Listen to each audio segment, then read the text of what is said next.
Film ini diawali dengan diperlihatkannya suasana pasar tradisional di Semarang pada tahun 1970. Di tempat tersebut, pemilik toko kelontongan bernama Sucipto terlihat sedang sibuk melayani pembeli. Ya, Pak.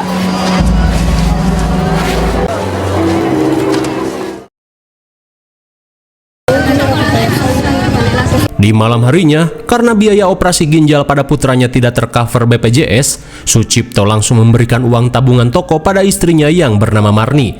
Terlihat Marni pun bersyukur karena sebentar lagi putra mereka yang bernama Ardi akan bisa menjalani operasi. Suster, anestesi.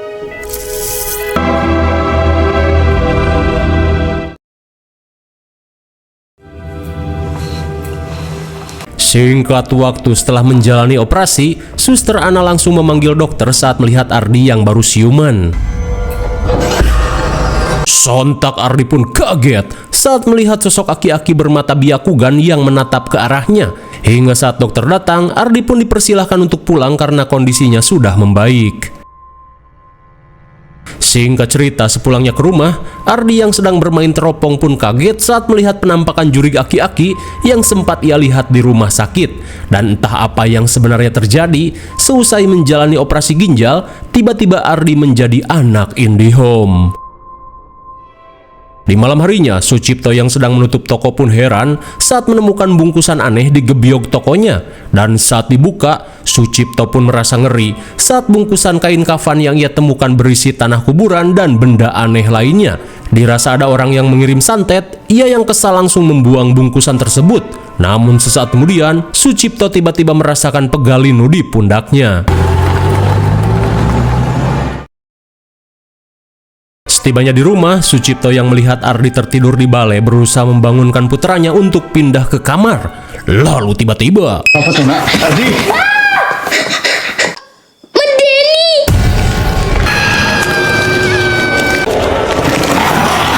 Astagfirullah! Sontak Ardi pun syok parah saat melihat sosok wanita mengerikan yang nemplok di pundak si bapak. Di keesokan harinya, Sucipto membawa Ardi pada orang pintar bernama Rustam, di mana Rustam mengungkapkan jika saat ini mata batin Ardi terbuka seusai menjalani operasi. Ia pun menambahkan jika sosok yang semalam Ardi lihat merupakan setan yang dikirim untuk mengganggu bisnis toko Sucipto. Namun karena mata batin Ardi tidak bisa menutup sepenuhnya, Rustam pun berkata jika ia hanya bisa mempersempit penglihatan Ardi. Dan untuk saat ini, Rustam melarang Sucipto membawa Ardi ke pasar yang selama ini menjadi arena adu magic. Bahkan yang paling parah, banyak orang yang menggunakan santet untuk menyingkirkan saingannya.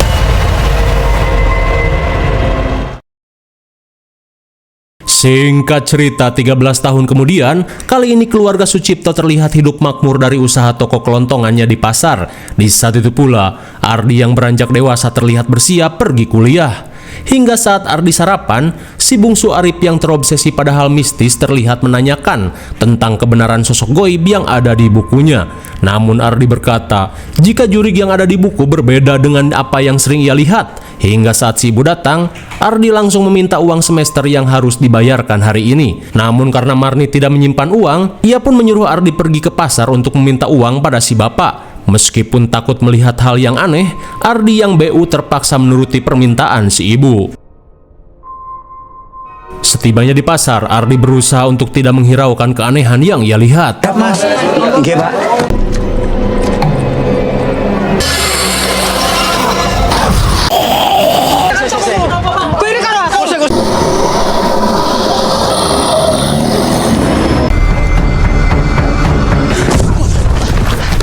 Nggih, Pak. Akibat ketakutan melihat banyaknya setan penglaris, Ardi pun menabrak seorang bapak-bapak bernama Wicak.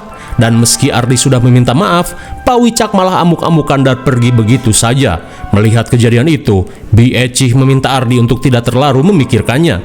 Terlebih sejak kematian anaknya 2 minggu lalu, Pak Wicak sering amuk-amukan gak jelas.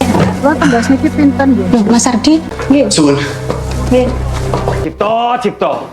Wis to. Ora usah melu-melu. Setibanya di toko si bapak, Ardi yang sempat menguping pun heran saat mendengar Uwa Somad yang amuk-amukan. Akan tetapi, si bapak meminta Ardi untuk tidak memikirkan sikap Uwanya, di mana ia yakin si Uwa hanya iri akan kesuksesan tokonya. Kemudian, Sucipto yang akan mengambil uang meminta Ardi untuk menunggu di luar. Namun di saat itu pula, Ardi pun heran saat merasakan aura aneh dari tempat kerja si bapak. Sepulang dari toko, Ardi pun panik saat melihat Pak Wicak menatap tajam ke arahnya. Sepuro nih mas. Iya, Mas.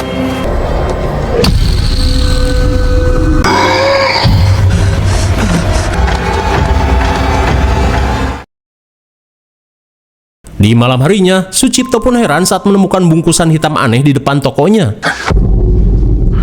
Sontak Sucipto pun syok parah saat menyadari bingkisan ini merupakan buhul santet. Hingga sesaat kemudian, Sucipto pun panik saat mendengar suara aneh yang terdengar mengikutinya.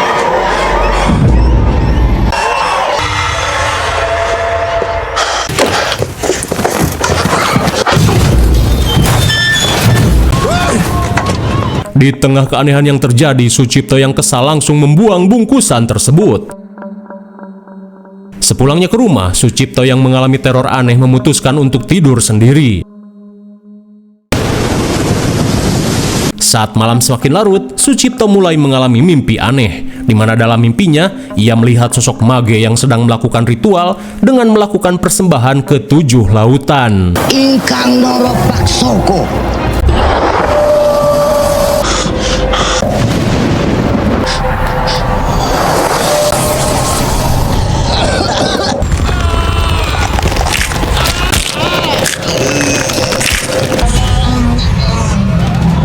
Entah apa yang sebenarnya terjadi, rasa sakit di mimpinya sampai terbawa ke alam nyata. Di saat itu pula, Ardi yang mendengar suara gaduh bergegas pergi ke kamar si bapak.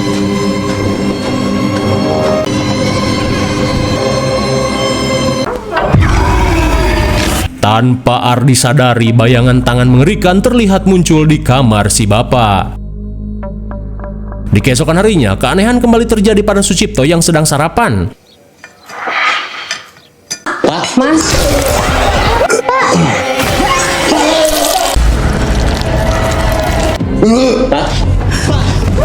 Astagfirullah, di tengah kengerian yang terjadi, Ardi pun panik saat merasakan sosok mengerikan di kamar si bapak.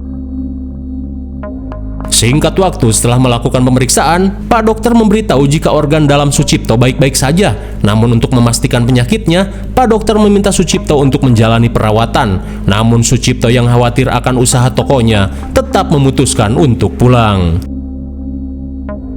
Di keesokan harinya, saat para tetangga datang menjenguk, mereka pun menyarankan Sucipto untuk berobat ke dukun. Terlebih mereka yakin jika Sucipto telah terkena santet. Mendengar hal itu, Sucipto hanya bisa termenung. Hingga setelah para tetangga pulang, Ardi yang menguping pun kepo dan langsung mencari tahu informasi tentang santet dari buku goib milik Arif. Pulang sekolah, Arif yang akan makan pun heran saat melihat pintu kamar si bapak yang tiba-tiba terbuka.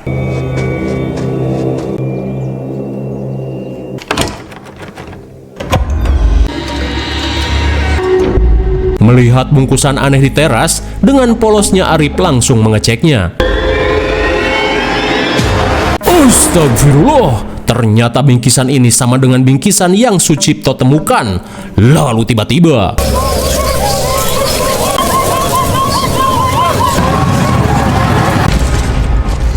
apakah Arif baik-baik saja? Di malam harinya, setelah membuka buhul santet yang ia temukan, tiba-tiba Arif mengalami sakit panas. Lantas karena panas Arif tidak kunjung turun, Ardi mengajak si ibu untuk membawanya ke dokter. Mendengar hal itu, si ibu pun berencana membawa Arif esok hari sekalian melakukan check up pada si bapak. Saat malam semakin poek, Ardi pun terbangun saat mendengar Arif yang mengigau karena sakit panas.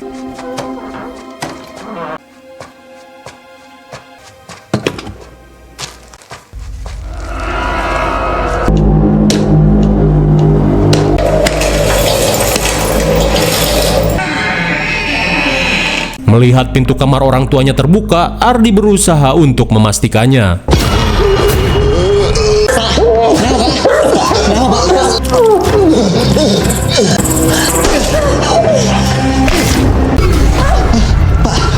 Di tengah keadaan genting, Ardi bergegas membangunkan adik perempuannya untuk segera menelepon ambulan.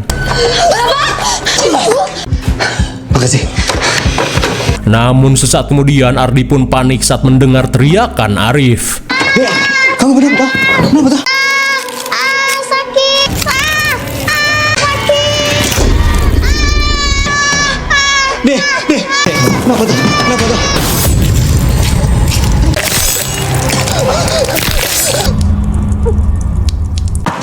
Ibu Mas Ardi, Bu. Innalillahi, sontak mereka pun syok parah saat mendapati si bungsu telah tewas dengan sangat mengenaskan.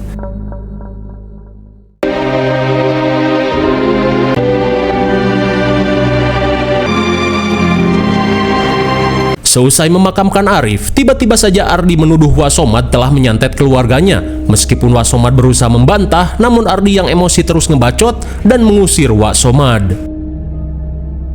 Singkat waktu, malam pun poek, Marni pun kembali mendatangkan Pak Rustam untuk menerawang kondisi keluarganya. Lantas, Pak Rustam berkata jika memang benar, semua kengerian yang terjadi pada keluarga Marni disebabkan oleh santet tingkat tinggi Mythic Glory yang berasal dari luar Pulau Jawa. Dan santet ini tidak bisa disingkirkan begitu saja. Akan tetapi, Rustam akan mencari tahu terlebih dulu seluk-beluk santet ini. Lantas, ia pun memberikan gelang mute untuk setidaknya menjaga Ardi dan keluarganya.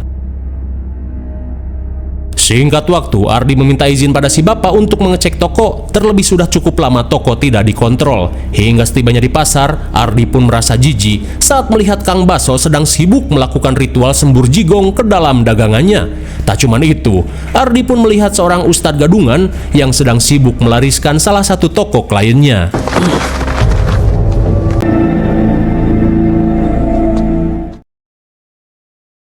Di keesokan harinya, saat Ardi menjalankan toko si bapak, dua karyawan si bapak memberitahu jika sejak Pak Sucipto sakit, toko mereka tiba-tiba sepi dari pembeli.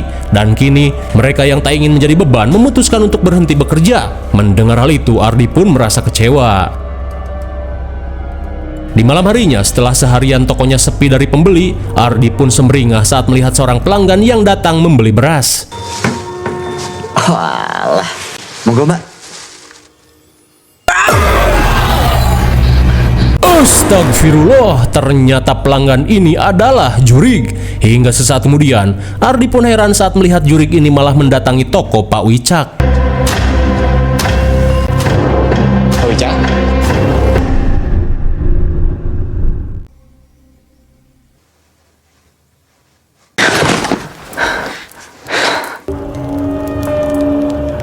Betapa syoknya Ardi saat melihat tempat sesajen di toko Pak Wicak. Hingga saat Pak Wicak datang, ia langsung ngebacot di mana Wicak telah menuduh Sucipto sebagai penyebab dari kematian putrinya. Apakah dalang santet ini adalah Pak Wicak? Pura-pura nggak tahu dulu.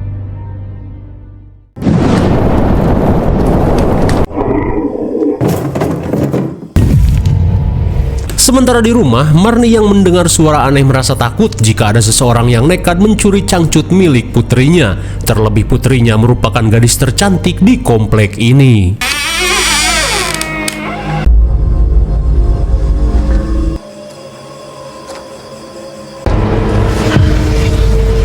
Ini bencana. Marni pun menemukan buhul yang sama seperti sebelumnya. Dan saat Marni akan membuangnya, tiba-tiba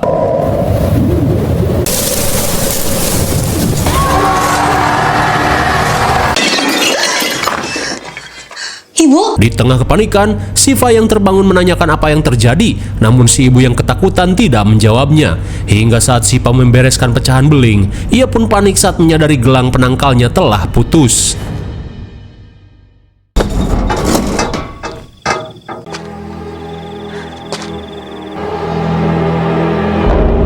Saat Ardi baru pulang, ia pun syok saat menemukan buhul di halaman rumahnya. Tak cuma itu, gelang penangkal pun putus dengan sendirinya. Hingga sesaat kemudian, kepanikan Ardi semakin menjadi saat melihat si ibu yang terkapar lemas. Di saat itu pula, Sipa memberitahu jika apa yang si ibu alami serupa dengan yang terjadi pada Arif. Mendengar hal itu, Ardi pun menyuruh Siva untuk menghubungi Pak Rustam. Singkat waktu melihat buhul santet yang Ardi temukan, Rustam memperingatkan Ardi untuk jangan pernah membuka bungkusan ini jika sampai ada lagi. Di tengah rasa muak, Ardi yang kesal bergegas pergi ke pasar untuk melabrak Wak Somad. Pak De mau santet kami apa lagi? Setibanya di pasar, Ardi yang kesal meminta Wasomad untuk mencabut santet yang ia kirim pada si ibu. Mendengar hal itu, Wasomad berkata jika mana mungkin ia tega menyantet adiknya sendiri. Lantas Wasomad menceritakan segalanya, di mana justru ia berusaha melindungi keluarga Ardi, karena selama ini Sucipto telah bermain dukun dalam usahanya. Bagaikan tersambar geledek, Ardi pun tidak percaya dengan apa yang Wasomad ungkapkan. Kemudian Wasomad pun menceritakan kisah 13 tahun lalu, di mana ketika itu Sucipto yang terkena PHK massal meminta bantuan dirinya untuk membuka toko kelontongan. Namun saat Sucipto memulai usahanya, ia selalu mendapat kiriman santet dari saingannya, hingga Sucipto yang muak akhirnya nekat pergi ke dukun untuk melawan orang-orang yang menjahili usahanya, di mana sejak saat itu Sucipto yang pergi menemui Mbah di Simage Epik berhasil menangkal semua santet yang dikirimkan pada dirinya.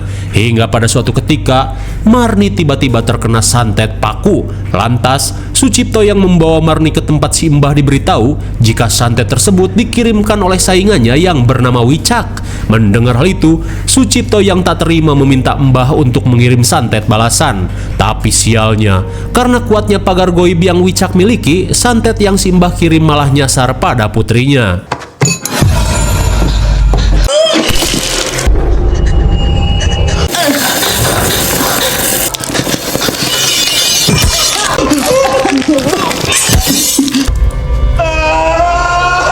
Dan setelah kejadian itu, Somad pun merasa jika Wicak telah menjual jiwanya untuk mendapatkan santet yang tak terkalahkan, guna untuk membalas dendam.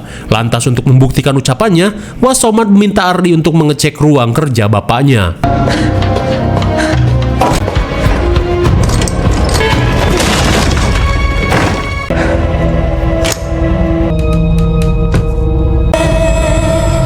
Nauzubillah. Sontak Ardi pun syok parah saat semua ucapan si Uwa terbukti benar. Hingga sesaat kemudian, Ardi yang berhasil menemukan alamat Mbah Di berniat untuk mengunjunginya.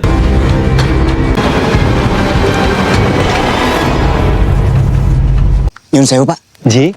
Dalam Mbah Di, nggih Pak. Singkat waktu, setibanya di rumah si Mbah, Ardi pun disambut putri si Mbah yang bernama Mbah Retno. Namun saat Ardi memberitahu jika dirinya anak Sucipto, Retno yang kesal langsung mengungkapkan unek-uneknya. Terlebih sejak putri Wicak mati, si Mbah kini mengalami kondisi kritis.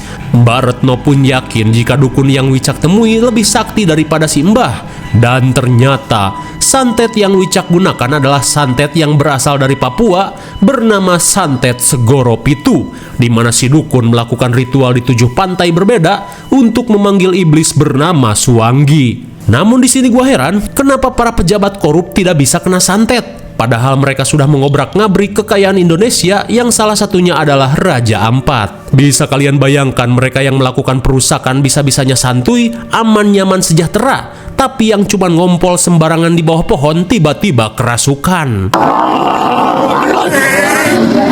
Aneh, aing mah. Singkat cerita, setelah mendapat informasi yang cukup, Ardi pun memberitahu Wasomad jika keluarganya terkena santet Segoro Pitu. Hingga di tengah kebingungan, mereka pun panik saat melihat gerombolan gagak Itachi yang terbang menuju rumahnya.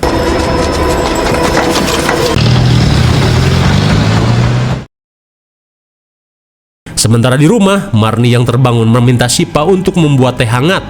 Namun sesaat kemudian, iblis Suanggi pun mulai menyerang Marni.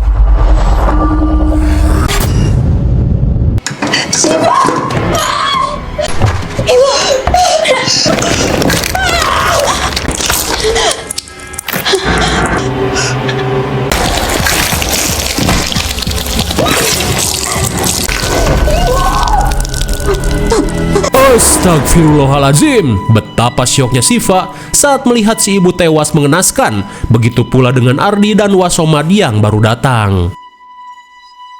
Sementara di sisi lain, bagaikan si Parto dalang OPJ, Pak Rustam terlihat melakukan ritual untuk mencari cara menangkal santet Segoro Pitu. Kula nedha pitedah barang-barang ingkang awon wonten ngajeng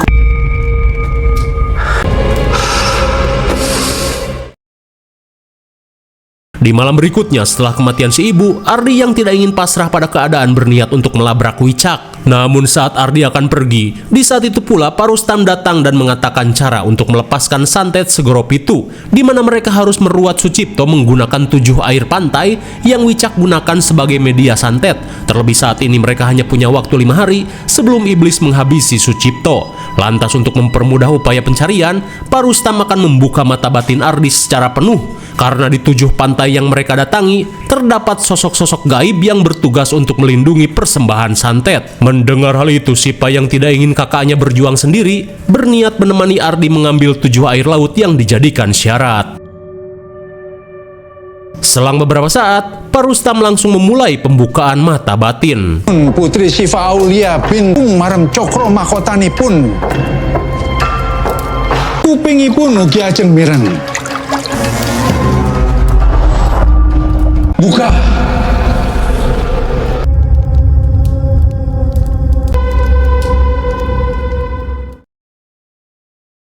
Kalian mulai dari arah timur lalu ke barat. Di sini, Mas. Iya. Di situ. Di Watulo.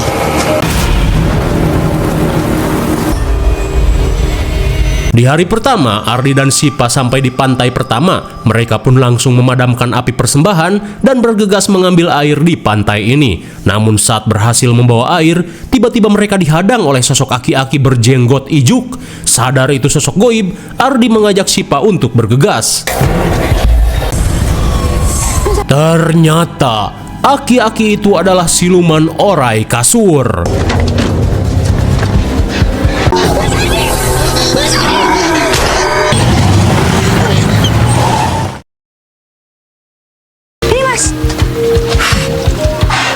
Setelah berhasil mendapatkan air di pantai kedua, Ardi dan Sipa langsung kabur saat melihat sosok jin ireng yang menjaga tempat tersebut.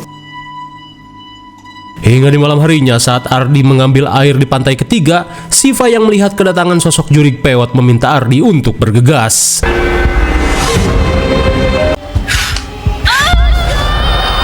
Di hari kedua, mereka pun bergegas mengambil air di pantai keempat yang dijaga oleh Teteh Ngesot. Hingga di malam harinya, Ardi dan Sipa yang mengambil air di pantai kelima langsung panik saat melihat teror dari sosok jurik beweh.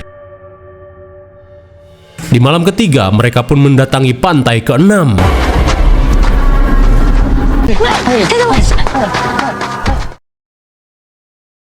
Hingga di hari keempat, di tengah rasa lelah, Ardi dan Sipa bergegas mengambil air di pantai terakhir. Namun setelah berhasil mengambil air, Ardi pun panik saat melihat jejak kaki pasukan yang datang mendekat.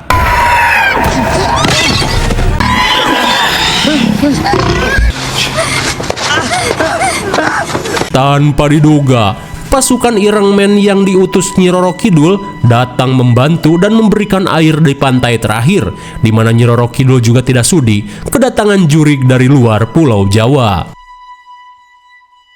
Singkat waktu, malam pun poek saat Ardi dan Sipa tidak kunjung kembali. Somad dan Rustam pun panik saat merasakan aura aneh yang mendekati rumah.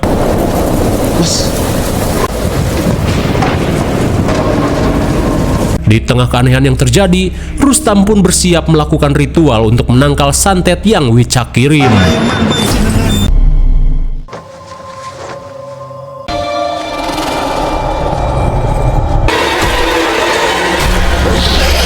Sontak Rustam pun ngeri saat melihat iblis Suwanggi yang datang mendekat. Di tengah kepanikan, Rustam bergegas melanjutkan ritualnya.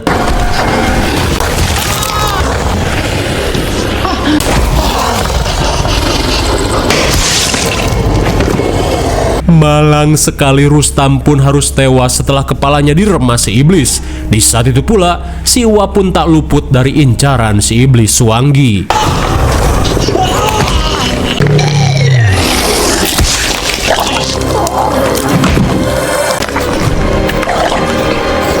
Sungguh naas, Wasomad pun ikut tewas mengenaskan di Fatality Sub-Zero. Hingga beberapa jam kemudian, Andi dan Sipa yang baru datang pun syok parah saat melihat Wasomad dan Parustam telah tewas. Tak ingin menyia-nyiakan pengorbanannya, Ardi bergegas mengajak Siva untuk meruat si bapak. Tirto, Segorop itu Tirto Segoro Pitu. Badeng sedang Di tengah keadaan genting, Ardi yang akan mencari senter meminta Sipa untuk melanjutkan ruatannya.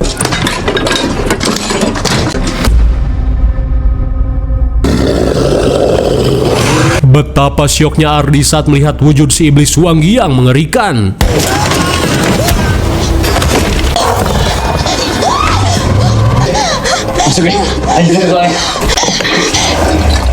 Tirto Segoro Pitu.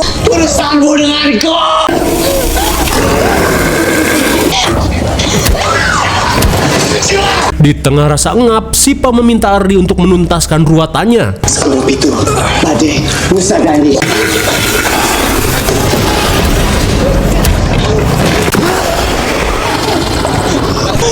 Ardi, tolong Bapak. Bade, Musa Dani.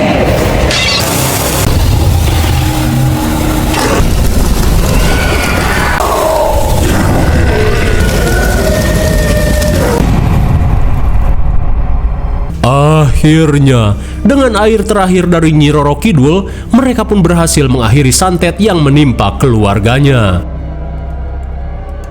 Sementara di sisi lain, melihat lilin sesajanya yang mati, Wicak yang panik bergegas menemui dukunnya.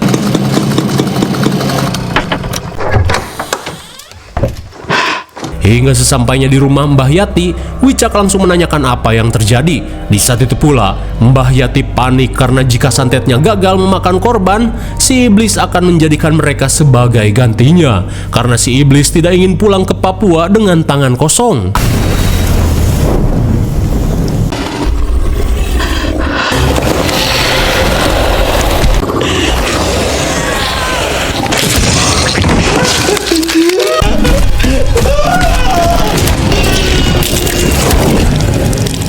Akhirnya, Yati dan Wicak pun modar setelah menjadi oleh-oleh kepulangan si iblis Suwangi ke Papua.